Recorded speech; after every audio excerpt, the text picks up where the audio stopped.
In just a moment, X-1. But first, everything from famous criminals to accidents in the home will be covered tomorrow when the staff of NBC's Weekday brings you another day of informative and entertaining listening. And back again to greet you as new hostess is charming Virginia Graham, well loved by every radio and television fan. There'll be big guest stars, too, headliners in every field. Mel Torme, singing sensation. Gladys Cooper, prominent Broadway actress, and many others. Treat yourself to the best daytime entertainment with NBC's Weekday tomorrow. And now stay tuned for X-1 on NBC. Countdown for blast off. X-5, 4, 3, 2, X-1, fire.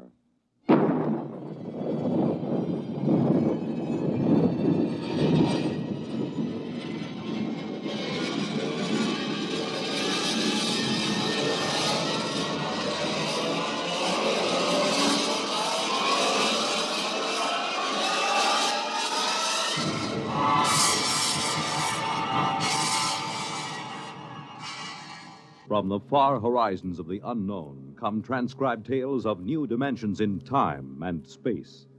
These are stories of the future, adventures in which you'll live in 1,000,000, could be years, on 1,000 maybe worlds.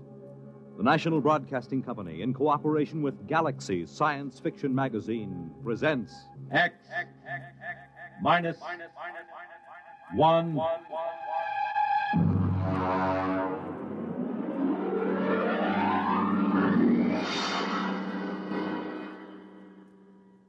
Tonight's story, Hello Tomorrow.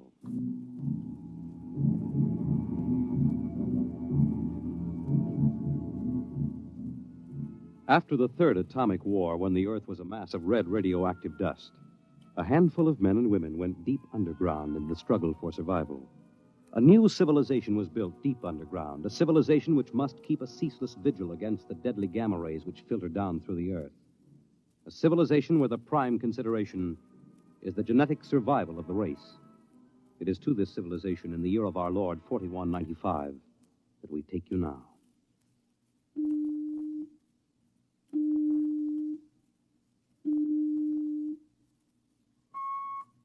Professor Lois Burton? Yes.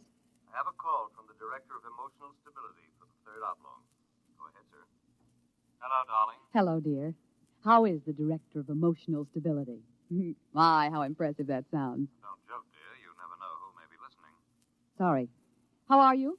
You sound tired. Well, we've had some bad cases. Mostly frantic mothers who insist on imparting their feelings to children. I suspect it's chromosomes affected by gamma ray leakage from the surface, but the head of the psychotechnic division says they're glandular cases. But that isn't why I called. I have good news. What is it? The genetic board has approved our application for marriage. So soon? Our chromosomes tested perfect. We can marry any time we want. As a geneticist, you should know that our offspring should be 90 percentile of perfection. I know. What's the matter? You are happy about it, aren't you? Of course. Terribly happy. I'm coming right over to the lab. You'll have to give me some time. What's the trouble? No trouble. You know that genetic survey I've been working on? What about it? Well, I've finally gotten permission to study an actual living case, a specimen of imperfect genetic transmission. Really? They're bringing him, or it, up from the condemned cages on the lower level. You will be careful. There's nothing to be afraid of. The specimen is XJ12. It's been studied before many times and is quite well trained. Oh, there's my door signal. I'll have to hang up, darling. See you later. Yes? Professor Burton? Yes. I'm from the Phylogenic Institute. Oh, you brought my specimen? May I come in? By all means.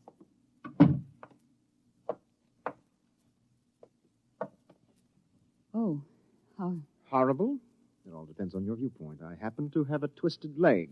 My parents were genetically unsound. But then you... Yes, I am specimen XJ12. I see. I hope you aren't shocked. No stable person permits feelings to enter into his work. I will admit to surprise. I was expecting something a little more abnormal. Well, I try to be as abnormal as possible. It pays off. The Phylogenic Institute allows me out of the genetic cages ever so often so I can breathe the pure air of the upper levels and mingle with the genetically perfect. You seem quite well educated. I spent the first years of my life here in the upper levels. How is that possible? As a small child, my mother concealed me from the director of heredity. My mother actually, dreadful word, loved me. That would explain your obviously low threshold of emotional control. If you choose to call it that. You seem to be struggling to repress a few feelings yourself. We will confine ourselves to the impersonal aspects of our work. As you please. I shall require you as a demonstration for a lecture I'm delivering to one of my classes tomorrow. At your service. Sit here, please. Grip these electrodes tightly. I'm going to calibrate your electrochemical tension. I'm quite familiar with the procedure. I realize that as an imperfect, I am expendable, but I should hate to be electrocuted. The charge is not lethal. Plus 15 surface tension. You know, you have beautiful hair. Plus 12 at a depth of 4 centimeters. My hair meets minimal requirements for the genetic code. Lovely blue eyes. Crystal clear. Plus 10 at 7 centimeters. Pretty. A perfect woman. Lovely expressive hands.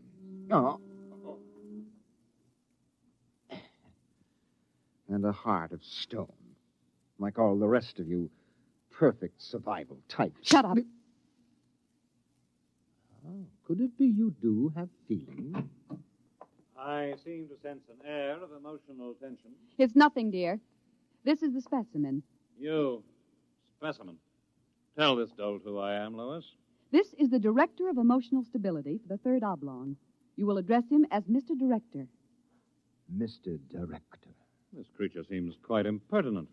He's only a specimen, darling. Well, use him and ship him back to the cages. He's probably radioactive.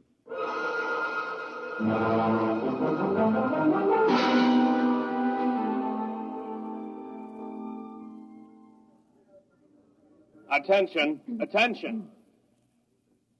The next demonstration will be conducted by Professor Lois Burton of the Institute of Genetics. Her topic, the probability of radioactive damage in the chromosome heredity of imperfect non-survival types. Professor Burton. As you know, most imperfects are destroyed at birth. However, those who, for one reason or another, manage to survive are segregated in cages on the lower level for study purposes. The specimen we have today has been trained to tell in his own words about the factors in his upbringing. You will have to forgive his immature emotional control factor. He is, as you can see, quite different.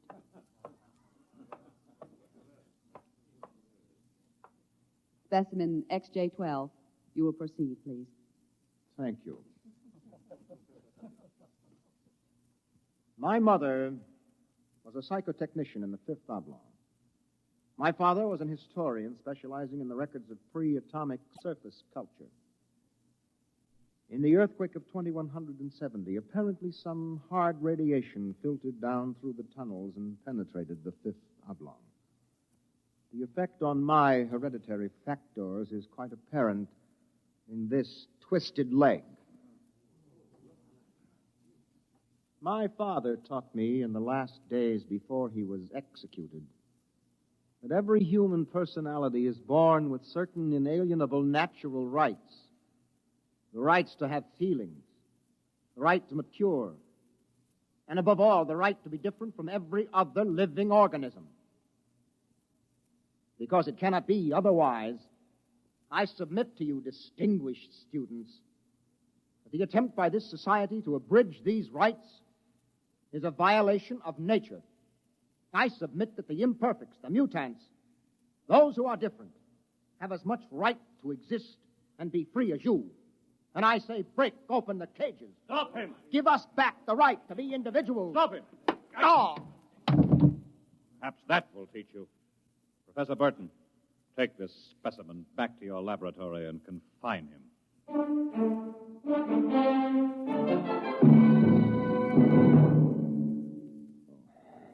Hold still while I bandage your head. Oh. You'll be all right. I suppose you detest me for getting you into trouble. I don't detest you. What? I don't know why, but as you spoke, something began to stir in me. Tell me what you feel. If I moved you, then I must have moved the others, some of them at least. For some reason, I took pride in what you were doing, seeing you stand up against them. Why do you look at me like that? I can't help it. I wish you wouldn't. You're only an imperfect, you know. Please. My name is Orrin. Please. Say it. Orrin. Orrin. Again. Orrin. Lois. Orrin. Lois. How touching. Walter. I've been listening for some time. Walter, how could you? In my capacity as Director of Emotional Stability, it is my duty. What are you going to do? Specimen XJ12 will be disposed of quite systematically by the state. For the good of the state, for the good of the genetic code, and in the name of emotional stability.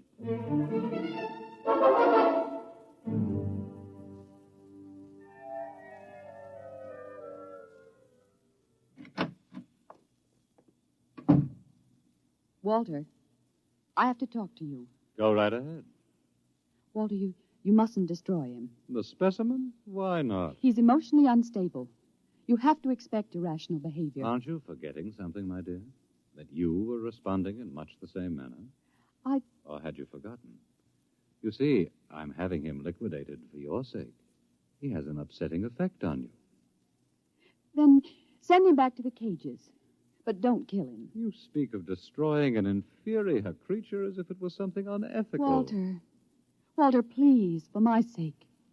I understand that you have entered a plea for postponement of marriage at the Records Bureau. Yes. I was too upset to go through with it. It came as a great disappointment to me. I'm sorry. I was hoping that, linked to a stable personality such as mine, you might settle down. If you were married to me, I might even be persuaded to send him back to the cages instead of having him destroyed. Think it over. If I refuse? The choice is yours. Well, my dear? Perhaps you're right. I am. I suppose I ought to be rational about this.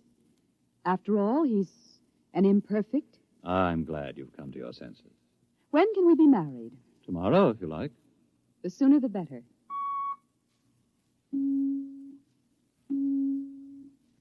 Let me talk to the custodian, please. Hello. This is the Director of Emotional Stability for the Third Oblong. I would like you to cancel the execution of specimen XJ12. Turn him over to be remanded permanently to the genetic cages.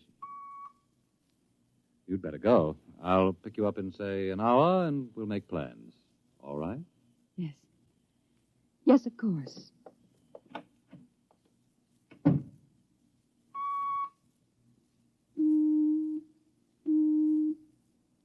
Hello. This is the Director of Emotional Stability again. I want you to cancel that last order. Proceed with the execution, but under conditions of absolute secrecy. No, don't use the lethal chamber. Take him through the upper level to the tunnels. Yes. Yes, I'll issue a pass for the radiation checkpoint.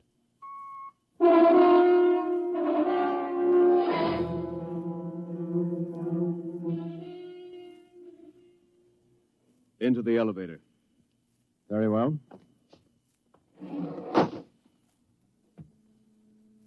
Why are we going toward the surface? The cages are on the lower levels. Radiation check. They've never done that before. New procedure. Walk. Halt. You can't go beyond this point. There is radioactivity in the tunnels. I have a pass from the Director of Emotional Stability for the Third Oblong. Special mission. I'll open the airlock. March inside.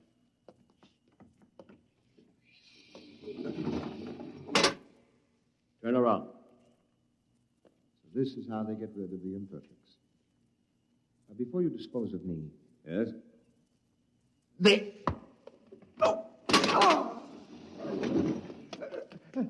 Help! Security! Security! What is it? What's happened? The prisoner struck me. He escaped into the tunnels. He won't last long. Can you go after him? I could send a robot, but it isn't worth the trouble. There's no way back from the tunnels except through here. The only other direction he can go is toward the surface. And the closer he gets, the hotter the radiation. Now, I think you can consider your prisoner officially dead.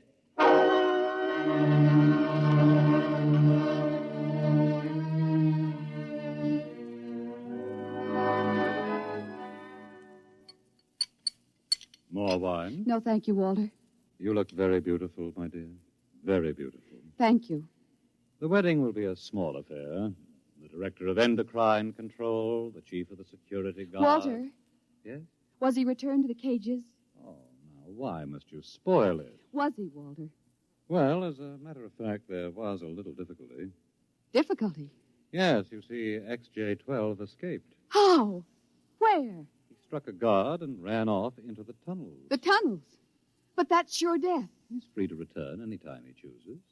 Now, don't become upset, darling. You planned it, didn't you, Walter? Stability, darling, stability. Stability, stability. Here's what I think of stability.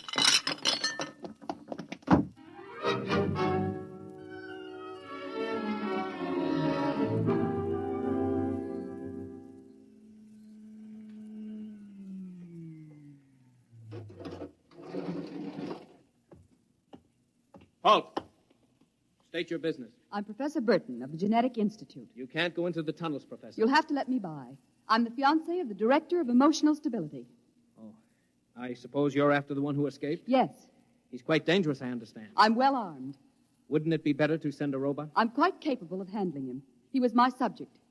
All right, miss. It's your risk.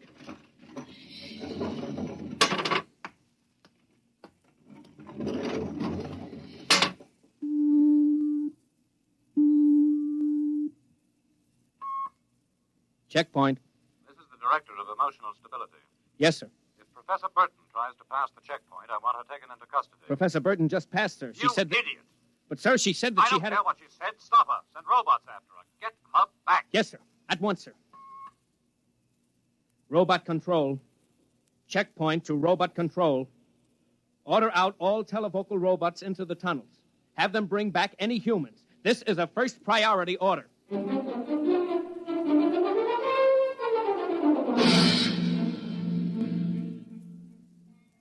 Oren! Oren! Oren! Oren! Oren! Oren, where are you? Oren. Hello? Oren! It's Lois. This way, behind the rock. Over here. Oh, darling, darling. Lois, why did you come here? It's suicide. I had to. Oh, darling, are you all right? So far. You've got to turn back. Give yourself up. They'll kill You me. can't stay here. The radiation is +4 at this point. It gets worse as you approach the surface. Lois, darling, go back. What will you do? I'm going ahead. But you can't. I can. I'm going to the surface. It's certain death. Not even the robots can survive it. Well, at least I'll be the first human in 1,100 years to see what the surface of the Earth looks like. Come back with me. No, Lois. Then I'm going with you. Lois. Don't try to stop me, darling. There's nothing to go back to now. Nothing but Walter and emotional stability. You really want to come with me? Yes. You know what it means. I don't care. My mother used to believe there was a life after death. A place called heaven. We'll believe it, too. Oh, no, Lois, I can't let you go. Oren, I love you. See, I know how to say it now. Say it again. Oren, I love you. What is that? It sounds like... Oren, it's a robot patrol. They're looking for us. All right, come on. This way.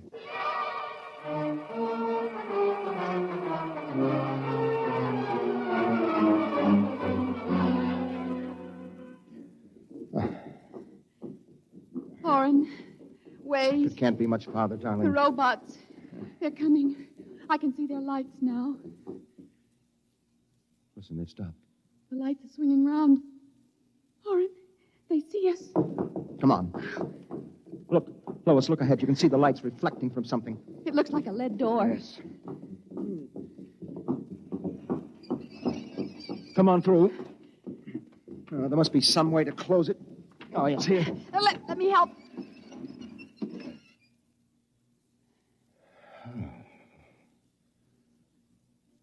Well, they won't get through that. It's solid lead.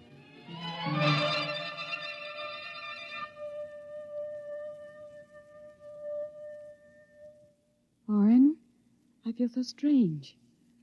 Where are we? I don't know. Look, up there. A huge round light. Lois. Yes, Orrin. Lois, that's Luna, the moon. We're on the surface. How strange and red everything looks. How it glows. It's the radioactivity. Quiet and peaceful. And deadly. Oh, hush, darling, hush. Sit here and rest a while. Put your arm around me. Orrin. Orrin, I'm afraid. Orrin, we're going to die. Don't think about that. Just think about us. Alone. The first humans to stand on the surface of Earth in 1,100 years. That door must have been placed there by the last handful of survivors who went underground after the atomic wars. And those other lights, the small ones, they must be stars. Orrin, I'm so tired. Go to sleep, darling. Put your head on my shoulder and sleep. Hold me, Orrin. Hold me very close.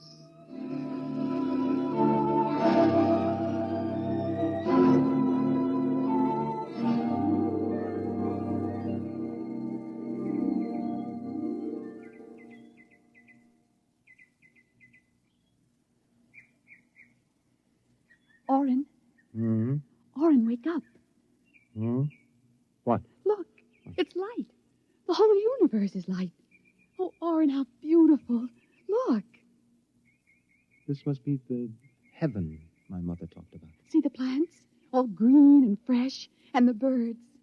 How strange they look. Lois, this isn't heaven. But we must be dead, Orrin. We should be dead. The radiation. By all the laws of nature, yes. By and yet... all the laws of nature. Orrin. Orrin, we're not dead. This is Earth. And we're alive. We're not going to die. But, Lois, the radiation, it's present. You can see its effects. Orrin, did you ever hear of geotropism? I'm not a geneticist. There is a natural law of adaptation by which an organism will try to adjust itself to its environment by changing. It's called geotropism, don't you see? No. All these generations we've been bombarded by radiation filtering down through the Earth. Each successive generation must have inherited some degree of immunity. But... Orrin, it can't hurt us. Don't you see? We're immune. We're probably the first generation to inherit sufficient immunity. But, darling, if that's true, then we can transmit that immunity. We can pass it along to our children. And they to their children. Come on. We'll have to find food and water. The practical wife. Wait a minute. What are you doing with that rock? I want to scratch something on the outside of this lead door. Lois and Orrin. 4195 A.D. Hello, tomorrow.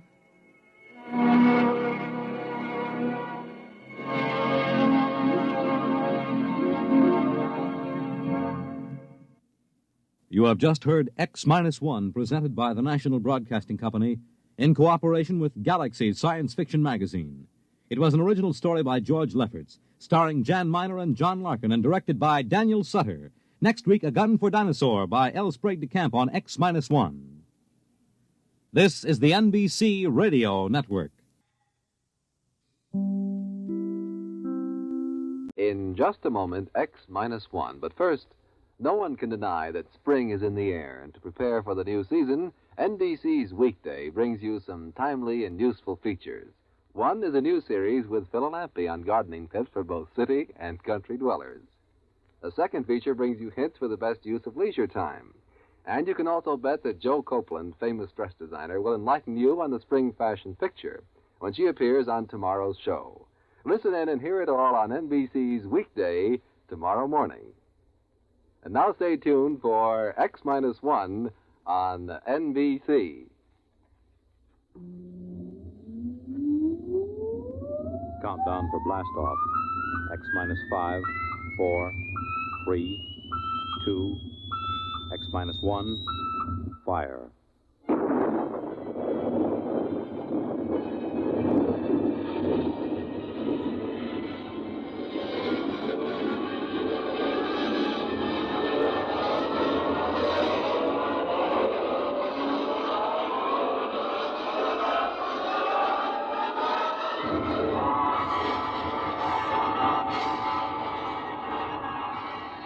From the far horizons of the unknown come transcribed tales of new dimensions in time and space. These are stories of the future, adventures in which you'll live in a million, could be years, on 1,000 maybe worlds. The National Broadcasting Company, in cooperation with Galaxy Science Fiction Magazine, presents X minus 1.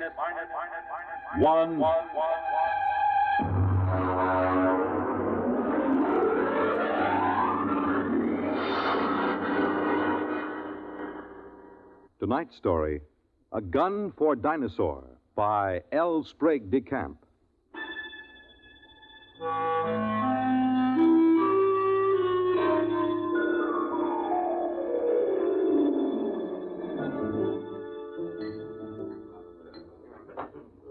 Just whiskey, please. No soda. Ice, Mr. Rivers? Good heavens, no. I have been in America for some time, but not that long. Well, to a fine dinosaur. Well, now, just a moment, Mr. Seligman. I won't take you hunting late Mesozoic dinosaur. Why not? How much do you weigh? About 9 stone? 130 pounds. Yeah, I thought so. It's not heavy enough. But your advertisement. You said safaris arranged to any time period. Well, I'll take you to any period in the Cenozoic. I'll get you a shot at any entelodont or even mammoth or mastodon. They have fine heads. But I'll jolly well not take you to the Jurassic or the Cretaceous. You're just too small. But what's my weight got to do with it? Now, look here, old boy. What did you think you were going to shoot those dinosaurs with? Well, Well, look over here in this case. That's my own gun, a Continental 600. That shoots a pair of Nitro Express cartridges the size of bananas. It's designed for knocking down elephant, not just wounding them, but knocking them base over apex. Well, now, I've handled guns. Oh? Look, I've been guiding hunting parties for over 20 years. But I've never known a man your size who could handle a 6-0. It knocks him over. Well, people have killed elephant with lighter guns, even a 375. Ah, yes, but consider an elephant weighs, well, let's say from 4 to 6 ton. You're planning to shoot reptiles weighing 2 to 3 times as much as an elephant.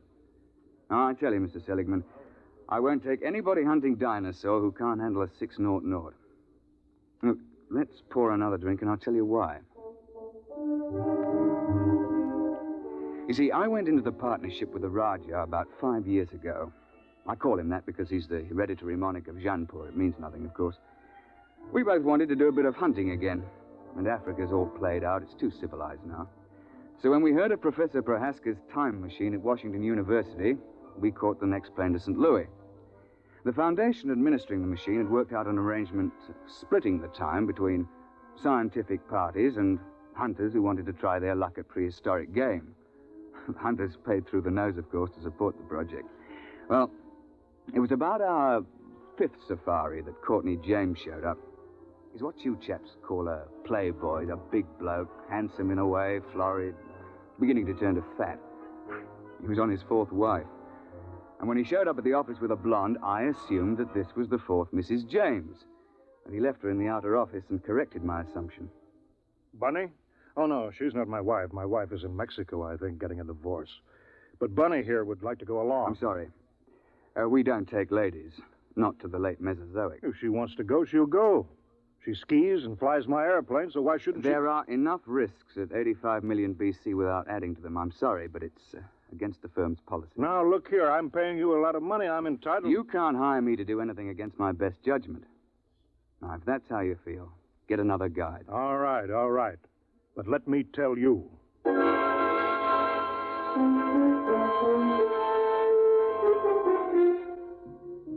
Oh, it ended with my telling him to get out of the office or I'd throw him out. And I was thinking sadly of all that lovely money that James would have paid me. When in came another side, an August Holsinger, a slim, bald chap with glasses. Mr. Rivers, I don't want you to think I'm here under false pretenses. I'm really not much of an outdoorsman, and I'll probably be scared to death when I see a real dinosaur. Oh, well, most of us are frightened at first, but it doesn't do to speak of it. Well, you see, I've always run a grocery store till my uncle died, and, well, I've got a great deal of money now. Uh-huh. And I'm building a new house. I'm engaged, you know, getting married, and, well, I'm determined to hang a dinosaur head over my fireplace or die in the attempt. A ceratopsian, I think. That's the one with the big horned head and the frill over the neck, isn't it? Well, you want to think twice about that, you know. If you put a 7-foot Triceratops head into a small living room, there's apt to be no room left for anything else. I know it's ridiculous, but I'm determined to do something big for once. Since there's no more real big game hunting, I'm going to shoot a dinosaur and hang his head over my mantel. I'll never be happy otherwise.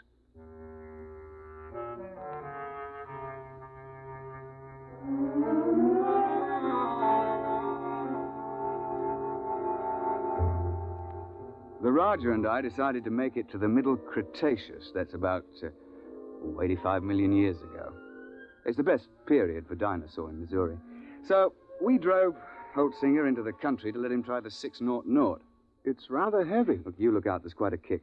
Well, couldn't you fire it prone? Oh, not a gun that big. There's not enough give. You'd break your shoulder. All right. Take the safety off. Like this? Yeah. Take my hand. I'll help you up. Thank you. I think I better try something smaller. Well, he took a fancy to my Manchester 70, chambered for a .375 Magnum cartridge. That's a little light for elephant, and very definitely light for dinosaur, but we were in a hurry. And then, of course, just before we were ready to trek, James showed up and apologized for insulting me. He'd had a run-in with the girl, and he wanted to go along. And so we were off on safari.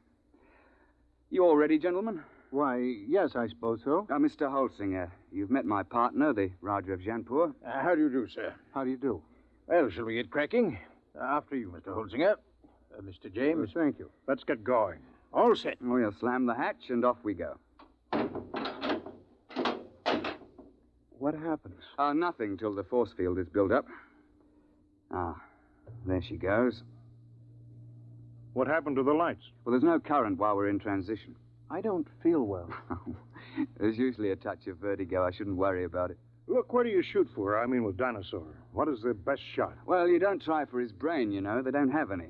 Well, to be exact, they have a little bump about the size of a tennis ball on the top of their spines.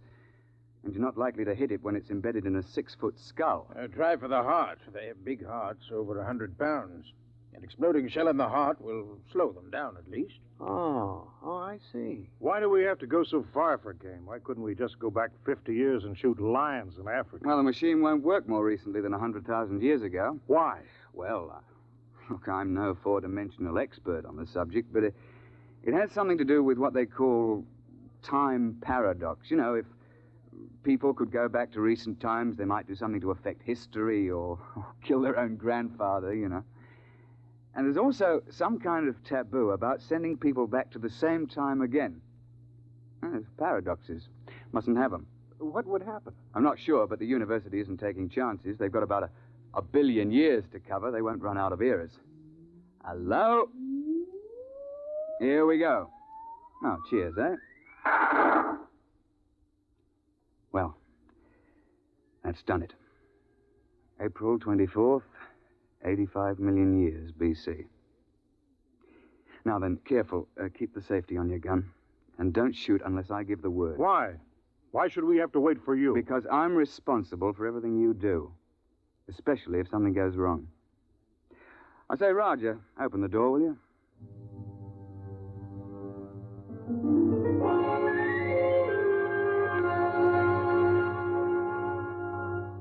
In this period, the time chamber materializes on top of a rocky rise.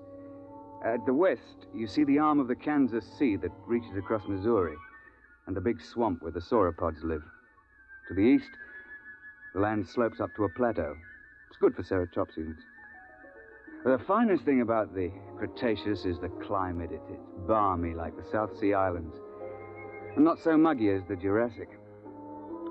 Oh, he sent the time chamber back off and looked about. It was spring, with the dwarf magnolias in bloom all over. Down towards the Kansas Sea, cycads and willows grew, while the uplands were covered with screw pins and ginkgo. Yeah, well, I'm no ruddy poet, but I can appreciate a beautiful scene. Well, I was looking through the haze and sniffing the air. I got him! I got him! What the devil? You see it? There it goes! Confound it, you idiot! I told you not to shoot without word from me. And what happened? An ornithomine wandered out of the copse. Mr. James gave him both barrels. Missed. Now, look here, James. One of the biggest dangers on a safari is trigger-happy sahibs who get panicky. You're not to shoot unless you're told. You understand? Who do you think you are to tell me when to shoot my own game? Now, look here. Firstly, if you shoot off all your ammunition before the trip is over, your gun won't be available in case of a pinch. And secondly, if you empty both barrels, what would happen if a big theropod should charge before you could reload? And finally, it's not sporting to shoot everything in sight. Is that clear? All right. All right. Well, now then. First task is fresh meat.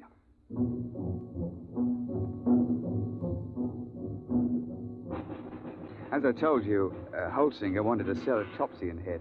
James insisted on a tyrannosaur. Then everybody would think that he'd shot the most dangerous game. Well, the fact is that tyrannosaur's overrated. But everybody's read about the tyrant lizard, and, well, he does have the biggest head of the theropods. Oh, and he'll snap you up if he gets the chance, no fear. Oh, we started off searching for meat. The Raja and I put the sahibs in front. We tell them it's so that they'll get the first shot, which is true, but another reason is that they're always tripping and falling with their guns cocked, and if the guy were in front, he'd get shot.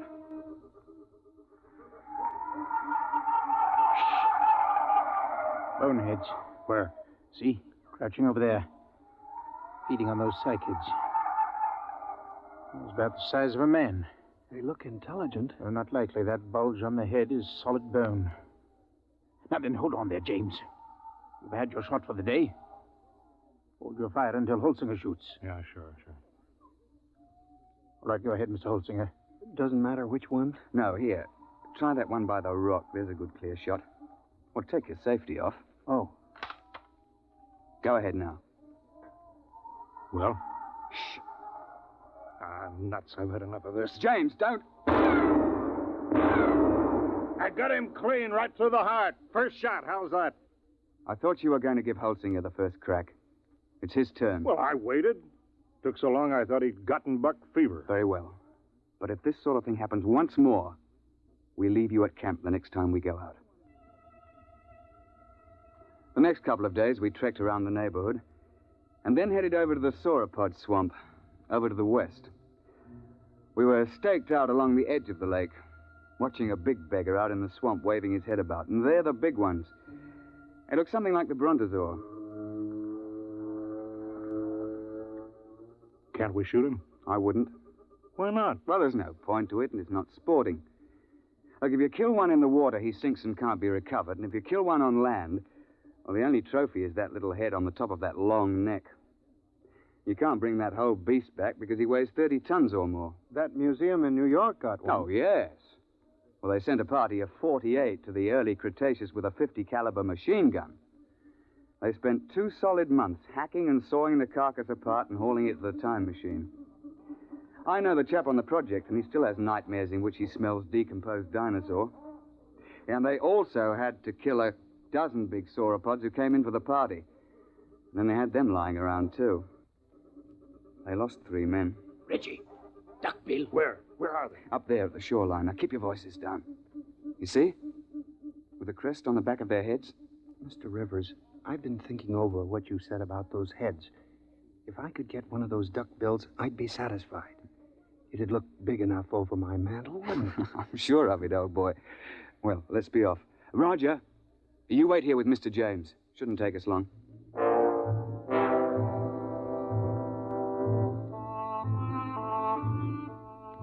Holt and I crept along the shoreline, narrowing the range to the duckbills. I think I can make the shot from here. I'll be ready in a minute. My shoe is loose. He's getting away. I won't get a shot. I'm afraid Mr. James has fired both barrels again. James, that's the second time you spoiled my shots. I ought Don't be a fool. I couldn't let them wander into camp, stamping everything flat. There was no danger of that. You can see that the water is deep offshore. It's just that our trigger-happy Mr. James can't see any animal without shooting. And if it did get close, all you have to do is to throw a stick of firewood at it. They're perfectly harmless. But how was I to know? I believe I mentioned it. Well, what are we on this miserable trip for, except to shoot things? There are certain rules, you know. You call yourselves hunters. I'm the only one who was hitting anything. Now, just a moment, old man. You're behaving like a confounded skite with more money than brains. I should never have brought you along. Well, that's how you feel. Give me some food and I'll go back to the base by myself. Now, don't be a bigger ass than you can help. That's quite impossible. All right, I'll go alone. I wouldn't want to pollute your air with my presence. Yeah, that's an attractive thought, Reggie, but we can't let him go. He'll get lost or starve. All right, I'll go after him.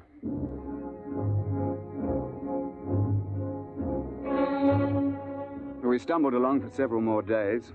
James on his good behavior for a change. And on the 1st of May, we broke camp and headed north to the hills.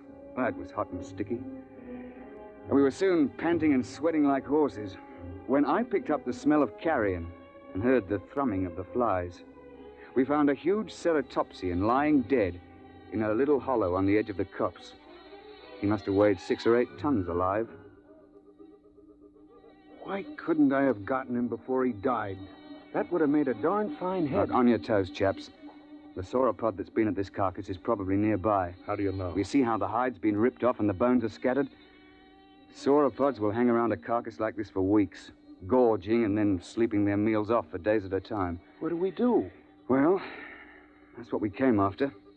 Look, Roger, you take Mr. James through that way, and we'll parallel you 40 feet distant. Now keep your eyes open.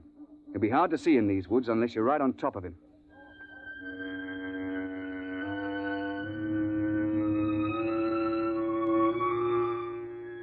We pushed through the edge of the copse, looking for the huge flesh-eater who'd been at the carcass.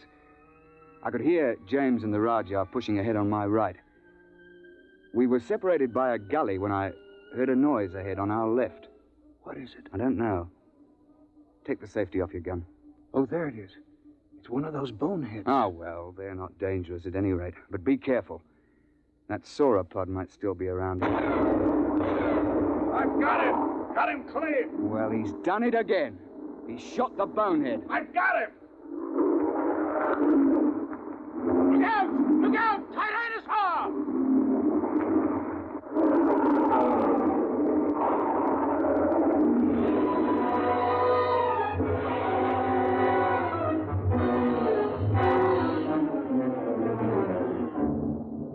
The Tyrannosaur heaved his head out of the shrubbery just in front of us.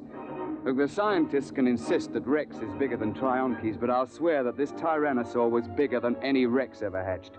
It must have stood 20 feet high and been 50 feet long. I could see its big, bright eye and 6-inch teeth. He'd been sleeping off his last meal, and James fired off both barrels over his head at the bonehead and woke the Tyrannosaur up. Get back! Get back, you fool! Gun's empty and Roger can't get a shot. Found it. There goes the beast in behind those ferns. Holtzinger! Holtzinger! Come back! Your gun's too light for that beggar! James came bolting back in a panic and blundered into the Rajah, sending both of them sprawling under the ferns. The Tyrannosaur came after them to snap them up. Holtzinger began to blaze away. He got off 3 shots through the beast's body with that little light gun. The Tyrannosaur whirled around to see what was stinging it. The jaws came open, and the head swung around and down again. Holtzinger got off 1 more shot and tried to leap to one side. The Tyrannosaur continued its lunge and caught him in its jaws as he fell. Reggie! Stand clear! Heart's the only chance. It's no use. There he goes. Try a long shot. No, missed him clean. Poor Holtzinger. Well, that's the end. He stopped screaming. Did you notice? Oh, yes. Well, I expect we'd best track the beast. He might be dying. We should try to recover Holtzinger's remains. Yes, there's nothing else to do. No, nothing. A bad show all round.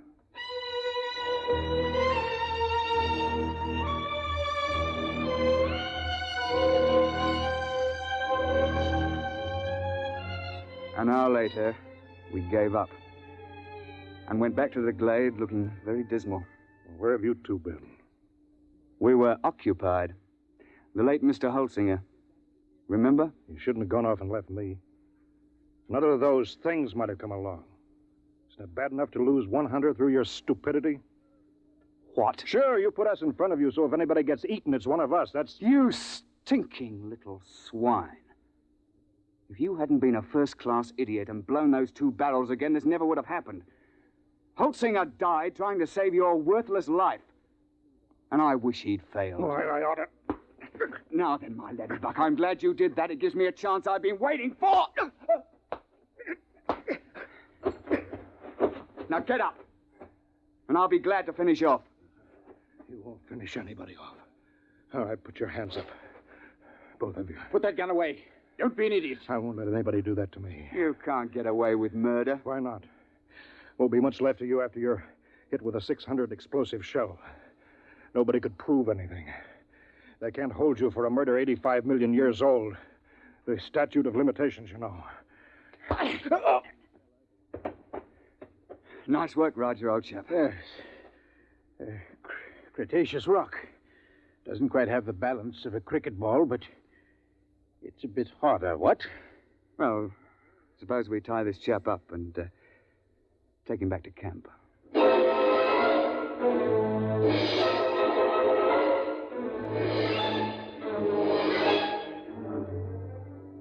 When the time transition chamber finally arrived, we fell over one another getting into it. We dumped James in a corner and threw the switches. You two should have killed me back there. Why? You don't have a particularly good head. It wouldn't look at all well over a mantle. You can laugh, but I'll get you someday. Close quarters, isn't it? Someday I'll find a way. I'll find a way and I'll get off scot-free, too. My dear chap, if there was some way to do it, I'd have you charged with Holsinger's murder. Look, you'd best let well enough alone. No, I'll kill you. Both of you. Somehow. Cigarette, Roger? Thanks.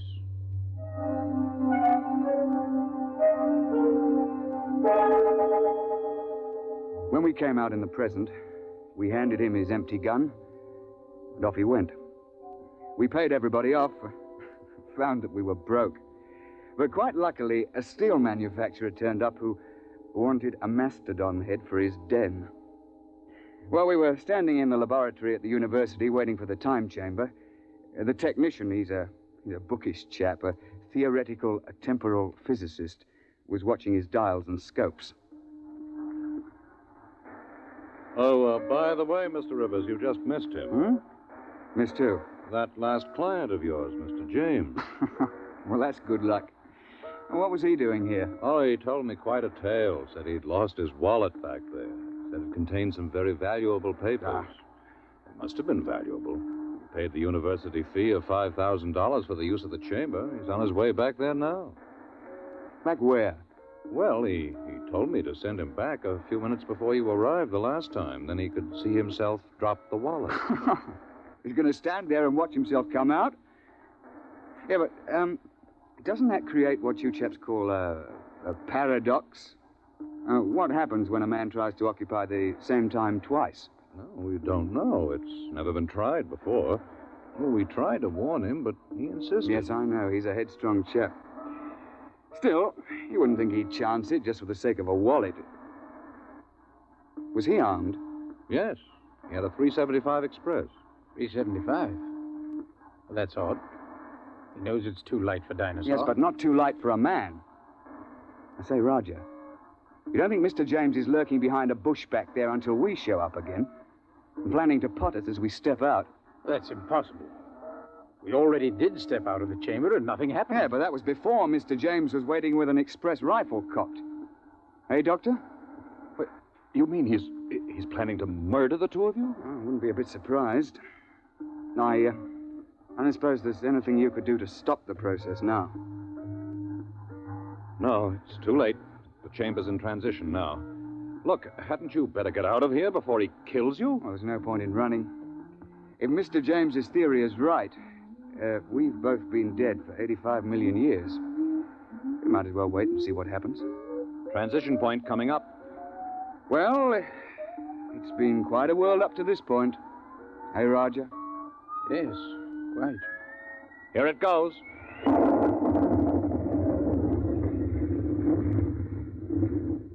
Reggie, are you all right? Well, I seem to be. What happened? The time chamber. It's back. We'd better get it open.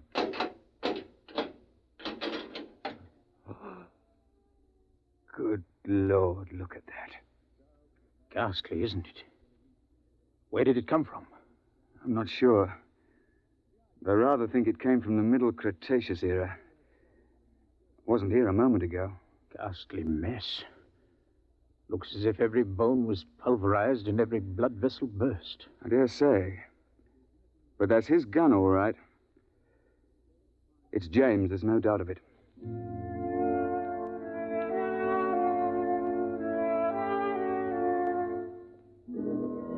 So, that's the story, Mr. Seligman. Of course, I don't understand the mathematics, but the idea's rather easy to grasp. Nobody had shot us when we first emerged on the 24th of April, 85 million BC. And so, of course, that couldn't be changed. The instant James started to do anything that would make a paradox, the space-time forces snapped him forward and ripped him to bits. Well, they know a good deal about that now, and there's a safety margin of 500 years between each trip. You can't have paradoxes, you know. It just isn't done. And you see, I'm a lot more careful now. I shouldn't have taken James when I knew what a spoiled, unstable sort he was. Or Holtzinger either, when I saw that he was too small to shoot a dinosaur gun. With a heavier gun, he'd probably have knocked the Tyrannosaur down and saved his own life. So, Mr. Seligman, that's why I won't take you to that period to hunt. I'm sorry, but you're just too light. You're not big enough to handle a gun for Dinosaur.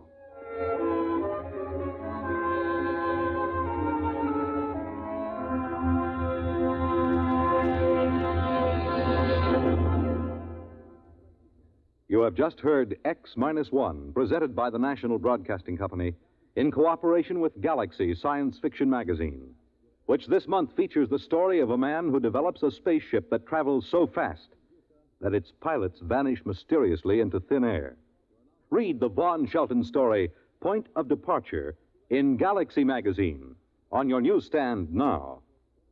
Tonight, by transcription, X-1 has brought you A Gun for Dinosaur, a story from the pages of Galaxy, written by L. Sprague de Camp, patent consultant and one of our leading authors of science fiction. It was adapted for radio by Ernest Kenoy. Featured in the cast were Alastair Duncan, Wendell Holmes, John Gibson, Donald Buca, Warren Parker, and Alan Hewitt. Your announcer, Fred Collins. X-1 was directed by Daniel Sutter and is an NBC Radio Network production.